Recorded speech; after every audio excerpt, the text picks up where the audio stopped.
you're coming from a standpoint of, I don't have this, so I can't be worthy of it, so it's above me. I'll be your light.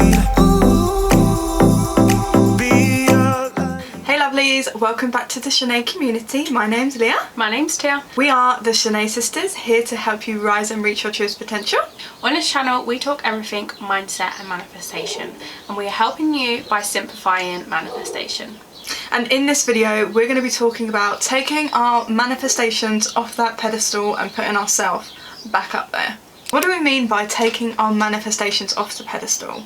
Well, oftentimes when we're manifesting anything, we see it as something above us, whether it's a specific person, whether it's money, friendships, career, business, whatever it is. So we put it above ourselves because we think it's essentially better than who we are. Like, it's especially with a person, like they're like so up here because we think they're this mystical being and they're so much better than us. But oftentimes we have to start to take our power back and realise, like, having the things that we want is a natural, normal thing. It's our birthright. Yeah. Having love, abundance, happiness, success, all these things are all available to us because it's our birthright. And us simply being here means that we can have it. Yeah. And I think it's also understanding as well, we'll get into this later in the video, but why you're putting them things on a pedestal. And like Leah said, we think it's better than us. We think it's something we can't achieve. We think it's out of our reach. We don't think we're worthy. We don't think we're good enough. We're not loved, prioritised, whatever it is, the list goes on. So when you're having the acknowledgement of putting the things that we don't currently have on a pedestal. I know I used to do it with money, that I used to see through the eyes of lack and think that could never be me. Although I know I consciously wanted money, I was operating from the programming of that's on a pedestal, I could never have that. Although I'm actively going out into the 3D and trying to manipulate things to get money. It's really coming to understand that when you are your power and it is your birthright and you're worthy and enough and deserving to have these things, you get these things just simply through existing. You get these things through shifting your self-concept, and then once you are in alignment, like I always say, with the version of you that has them things and it's normalized, them things have no choice but to conform to that new self-concept. So I think once you understand it's your birthright and you really change your story and you persist in that version of yourself, you will come to know that creation is finished. And that leads us on to the next point of what you desire desires you. And I am wholeheartedly that person that believes that we have them desires, because that is placed upon our heart as an inkling of what your life could look like, what is meant for you. So when you have desires, they're not there by chance. They're literally inklings and downloads that we have from our higher self, our inner being, that is saying, go this way, this is what your life could look like. And that's why I love what me and Leah do, because what you desire desires you. Once you have the acknowledgement of that desire, it's up to you to bet on yourself and take your power back and understand that that thing that you want is not on a pedestal. It's there because it's meant for you. Yeah, and we always hear as well, we say that creation is already finished. Meaning, like, if you have a desire for something, it means it's already created. So we say over and over and over, you're just aligning to the version of you that has what you want. So when you get that desire, it's coming from your God self, your higher self, your inner being, whatever you want to call it, because we know, like, and we hear all the time, and I always used to say this in our old videos and up until this point, and I still say it to myself, like, God dwells as me within me, which means I am godlike in nature. So if I desire something, I get to have it. You know what I mean? So a lot of the time doing this work is us convincing ourselves that we can have this and we're worthy of it, like Tia said, because we are worthy of it. We've just lost sight in our old conditioning that tells us otherwise, that we're not worthy of this. Like, you're coming from a standpoint of, I don't have this, so I can't be worthy of it, so it's above me. So it's not above you. So what we're doing now is we're going to normalise having these things. You know, we're going to normalise having the love and the abundance and the success and the joy that is our birthright, because having these things should feel so normal to us. And the only reason it doesn't feel normal is because we've got a set of conditioning that says this isn't normal to me. So me now trying to obtain this thing, the mind doesn't like it, so it's like, no, I need to keep you safe, I need to keep you familiar. I don't know what it's like to have lots of money. I don't know what it's like to have a successful relationship. I don't know what it's like to have a thriving business. Like, we're so familiar with not having this. Now you're telling yourself a new story and convincing the mind that, yes, this is now me. The mind fights you on it, first of all, because it doesn't believe it. But as you persist in it and keep, you know, working on yourself and aligning your internal state to the version of you that does have what they want, the brain starts to accept it, because you now have created a new neural pathway that says, this is now who I am. So everything just flies in. And I know you wanted to give an example of how you normalise things in your life as well, because we spoke about this, and obviously how I normalise things in my life is saying that, you know, nothing is above me. I get to have what I want because I fucking said so, and I'm the creator of my reality, and I'm the operant power. This is my movie. So in my movie, I'm the leading lady, and this is what I get to have for myself, and I persist in that. Yeah, I think that's perfect. What you said, it's like the work. We're doing the work. So that's showing up and taking the desires off the pedestal, persisting in your new story, persisting in the self-concept, doing the subconscious programming, and that's what this work is. And but then it's also linking to like one of our previous videos of what you are consciously choosing.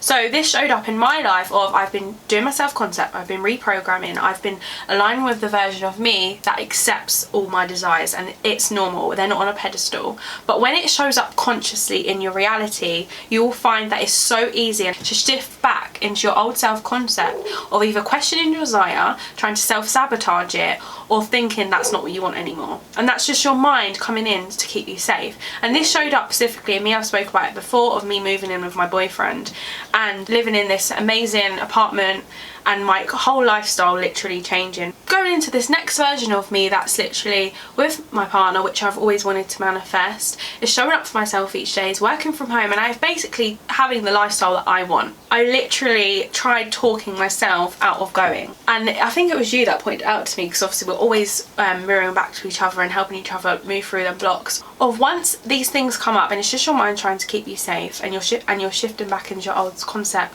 what you do consciously to move yourself forward. I literally just talk myself down and take it off a pedestal. This is what I'm worthy of. I am worthy of this life. You're doing all the work behind the scenes to reprogram your set of data, but when things show up consciously, what are you choosing in that moment?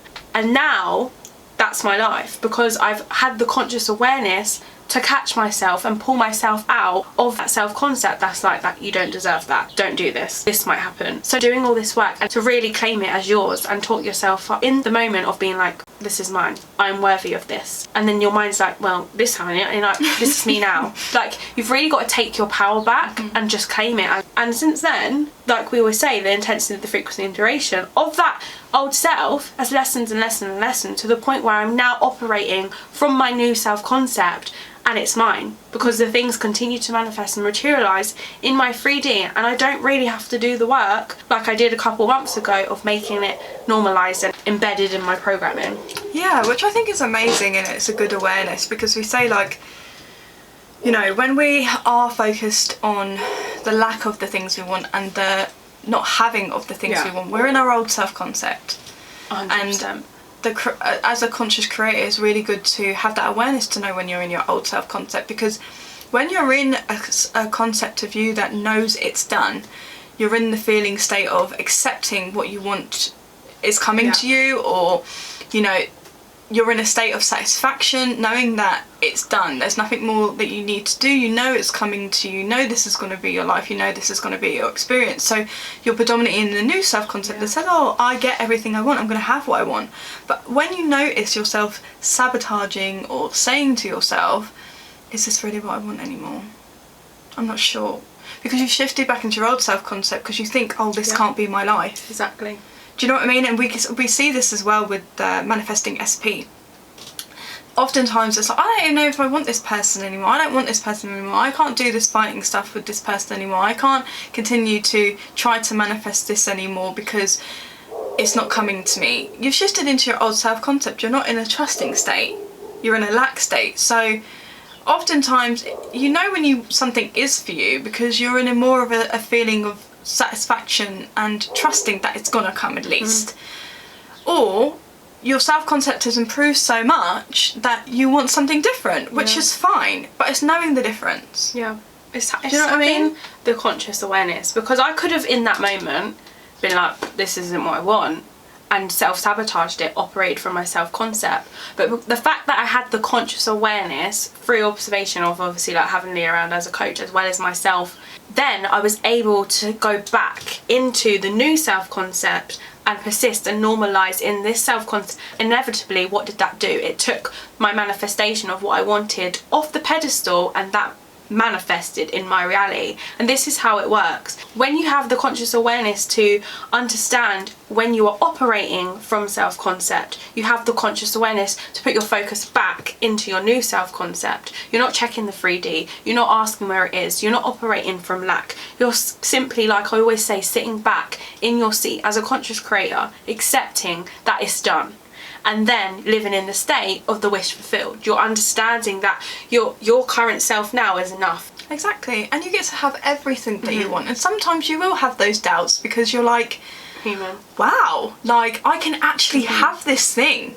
Like Tia had a little bit of self-sabotage, like went into the old self, like, really, do I want it? Like, is this what I want? Am I worthy of it? And it's like, no, you caught yourself and you're like, nah, I deserve this. It's mine. So then you take your power back and you put yourself back up on that pedestal and it becomes normal.